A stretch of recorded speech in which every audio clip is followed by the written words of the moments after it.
Welcome to Hans ರುಚಿ ಅಡುಗೆ. ಬನ್ನಿ, ಇವತ್ತು ನಾವು ಆರೋಗ್ಯಕರವಾದ ಹಾಗೆ ಡಯಟ್ ರೆಸಿಪಿನೂ ಆದ ಗೋಧಿ ನುಚ್ಚಿನ ಕಿಚಡಿ ಹೇಗೆ ಮಾಡೋದು ಅಂತ ನೋಡೋಣ. ಬೆಳಗಿನ ಟಿಫನ್ಗೆ ಈ ಥರ ಕಿಚಡಿನ ಮಾಡ್ಕೊಳ್ಳಿ, ತುಂಬ ಈಸಿ, ಬೇಗನೂ ಆಗೋಗುತ್ತೆ. ಇದಕ್ಕೆ ಸೌತೆಕಾಯಿ ಈರುಳ್ಳಿ ಹಾಕಿ ರಾಯ್ತಾ ಮಾಡ್ಕೊಳ್ಳಿ, ಇದಕ್ಕೆ ಒಳ್ಳೆ ಕಾಂಬಿನೇಷನ್ ಆಗುತ್ತೆ, ತುಂಬಾ ಚೆನ್ನಾಗಿರುತ್ತೆ. ಈಗ ಹೇಗೆ ಮಾಡೋದು ಅಂತ ನೋಡೋಣ ಬನ್ನಿ. ಮೊದಲಿಗೆ ಒಂದು ಪಾತ್ರೆ ತೊಗೊಂಡು ಅದಕ್ಕೆ ಬ್ರೋಕನ್ ವೀಟ್ ಗೋಧಿ ನುಚ್ಚು 1/4 ಕಪ್ಪು ಹಾಗೆ ಹೆಸರು ಬೇಳೆ 1/4 ಕಪ್ಪಷ್ಟು ಹಾಕ್ಕೊಂಡು ಅದನ್ನು ಎರಡನ್ನೂ ನೆನೆಸ್ಕೋಬೇಕು. ಚೆನ್ನಾಗಿ ತೊಳೆದು ಒಂದು 3 ಸಲ ಚೆನ್ನಾಗಿ ತೊಳೆದು ಇದನ್ನು ಒಂದು 10 ನಿಮಿಷ ಕಾಲ ನೆನೆಸ್ಕೊಳ್ಳೋಣ. ನೆಕ್ಸ್ಟು ಒಂದು ಕುಕ್ಕರ್ ಇಟ್ಕೊಂಡು ಅದಕ್ಕೆ 2 ಟೇಬಲ್ ಸ್ಪೂನಷ್ಟು ಆಯಿಲ್ ಹಾಕ್ಕೊಂಡಿದ್ದೀನಿ.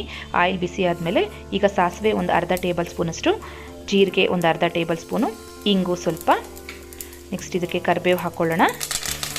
ಇದೆಲ್ಲ ಸ್ವಲ್ಪ ಸಿಡಿಬೇಕು, ಸ್ವಲ್ಪ ಫ್ರೈ ಮಾಡ್ಕೊಂಡ್ಬಿಟ್ಟು ಈಗ ಇದಕ್ಕೆ ಹಸಿಮೆಣಸಿನ್ಕಾಯಿ ಹಾಕ್ಕೊಳ್ತಾ ಇದ್ದೀನಿ. ಒಂದು 3 ಹಸಿಮೆಣಸಿನ್ಕಾಯಿನ ಹಚ್ಬಿಟ್ಟು ಹಾಕ್ಕೊಂಡಿದ್ದೀನಿ. 1 ಆನಿಯನ್ ಹಚ್ಬಿಟ್ಟು ಹಾಕ್ಕೊಂಡಿದ್ದೀನಿ ಉದ್ದಕ್ಕೆ. 2 ಚಿಲ್ಲಿ ಹಾಕ್ಕೊಳ್ಳೋಣ, ರೆಡ್ ಚಿಲ್ಲಿ ಹಾಕ್ಕೊಂಡಿದ್ದೀನಿ. ಈಗ ಅದಷ್ಟು ಸ್ವಲ್ಪ ಫ್ರೈ ಮಾಡ್ಕೊಳ್ಳೋಣ. ಈರುಳ್ಳಿ ಸ್ವಲ್ಪ ಟ್ರಾನ್ಸ್ಪರೆಂಟ್ ಆಗೋವರೆಗೂ ಚೆನ್ನಾಗಿ ಫ್ರೈ ಮಾಡ್ಕೊಳ್ತಾ ಇರಬೇಕು. ನೋಡಿ, ಈರುಳ್ಳಿ ಸ್ವಲ್ಪ ಫ್ರೈ ಆದಮೇಲೆ ಈಗ ನಾವು ನೆನೆಸಿಟ್ಕೊಂಡಿರೋ ಗೋಧಿ ನುಚ್ಚು ಮತ್ತು ಹೆಸರು ಬೇಳೆ ಎರಡನ್ನೂ ಹಾಕ್ಕೊಳ್ತಾ ಇದ್ದೀನಿ. ಇದನ್ನು ಅಷ್ಟೇ ಸ್ವಲ್ಪ ಫ್ರೈ ಮಾಡ್ಕೋಬೇಕಾಗತ್ತೆ ಎಣ್ಣೆಲಿ.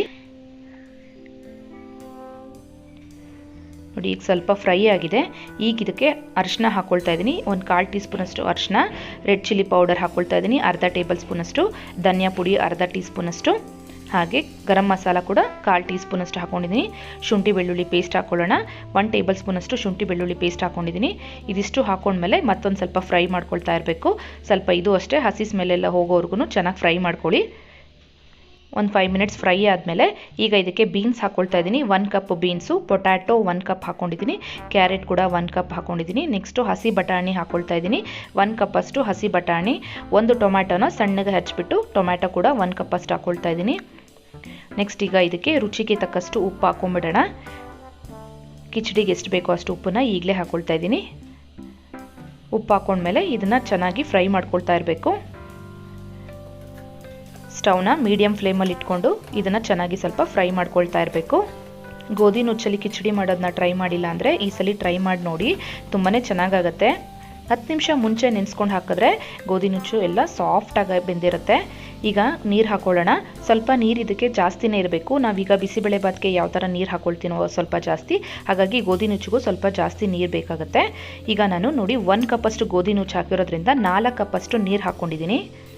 ನೀರು ಹಾಕ್ಕೊಂಡ್ಮೇಲೆ ಮತ್ತೊಂದು ಸಲ ಮಿಕ್ಸ್ ಮಾಡಿಬಿಟ್ಟು ಇದು ಒಂದು ಕುದಿ ಬಂದಮೇಲೆ ನಾವು ಲಿಡ್ ಕ್ಲೋಸ್ ಮಾಡೋಣ. ಈಗ ನೋಡಿ ಕುದೀತಾ ಇದೆ. ಈಗ ಬೇಕಾದರೆ ನಿಮಗೆ ಉಪ್ಪು ಖಾರ ಏನಾದರೂ ಕಡಿಮೆ ಇದ್ದರೆ ಹಾಕೋಬೋದು. ನೆಕ್ಸ್ಟ್ ಈಗ ಲಿಡ್ ಕ್ಲೋಸ್ ಮಾಡಿ ಇದನ್ನು ಒಂದು 3 ವಿಸಿಲ್ ಕೂಗಿಸ್ಕೋಬೇಕಾಗತ್ತೆ. ನೋಡಿ, ವಿಸಿಲ್ ಕೂಗಿದೆ.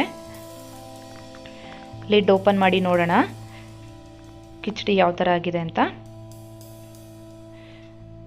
ಓಪನ್ ಮಾಡ್ತಾ ಇದ್ದಾಗೇ ಎಷ್ಟು ಚೆನ್ನಾಗಿ ಘಮ್ ಅಂತ ಸ್ಮೆಲ್ ಬರುತ್ತೆ ಗೊತ್ತಾ. ಈಗ ಲಾಸ್ಟಲ್ಲಿ ಸ್ವಲ್ಪ ಕೊತ್ತಂಬರಿ ಸೊಪ್ಪು ಹಾಕ್ಕೊಳ್ತೀನಿ. ನಾನು ಟೇಸ್ಟ್ಗೋಸ್ಕರ 1 ಸ್ಪೂನಷ್ಟು ತುಪ್ಪ ಹಾಕ್ಕೊಳ್ತೀನಿ.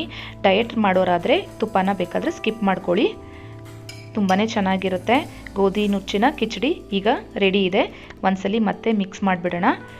ನೋಡೋದಕ್ಕೂ ಎಷ್ಟು ಕಲರ್ಫುಲ್ಲಾಗಿ ಕಾಣಿಸ್ತಾ ಇದೆ ಅಲ್ವಾ. ತಿನ್ನೋದಕ್ಕೂ ಅಷ್ಟೇ ತುಂಬಾ ರುಚಿಯಾಗಿರುತ್ತೆ. ಗೋಧಿ ನುಚ್ಚು ಕೂಡ ಚೆನ್ನಾಗಿ ಬೆಂದಿದೆ. ಬಿಸಿ ಬಿಸಿ ಇದ್ದಾಗಲೇ ಸರ್ವ್ ಮಾಡಿ. ಗೋಧಿ ನುಚ್ಚಿನ ಕಿಚಡಿ ತುಂಬ ರುಚಿಯಾಗಿರುತ್ತೆ. ಹೆಲ್ತಿ ರೆಸಿಪಿ ಹಾಗೆ ಡಯಟ್ ರೆಸಿಪಿ ಕೂಡ ಹೌದು. ನಿಮಗೆ ಈ ವಿಡಿಯೋ ಇಷ್ಟ ಆಗಿದೆ ಅಂತ ಅಂದ್ಕೊಂಡಿದ್ದೀನಿ. ಪ್ಲೀಸ್ ಇಷ್ಟ ಆದರೆ ಲೈಕ್, ಶೇರ್ ಹಾಗೆ ಸಬ್ಸ್ಕ್ರೈಬ್ ಮಾಡೋದನ್ನ ಮರಿಬೇಡಿ. ನಿಮ್ಮ ಫ್ರೆಂಡ್ಸ್ ಆ್ಯಂಡ್ ಫ್ಯಾಮಿಲಿಗೂ ಕೂಡ ಇದನ್ನು ಶೇರ್ ಮಾಡಿ. ಪಕ್ಕದಲ್ಲಿರುವ ಬೆಲ್ ಬಟನ್ನ ಕ್ಲಿಕ್ ಮಾಡಿ. Thank you for watching.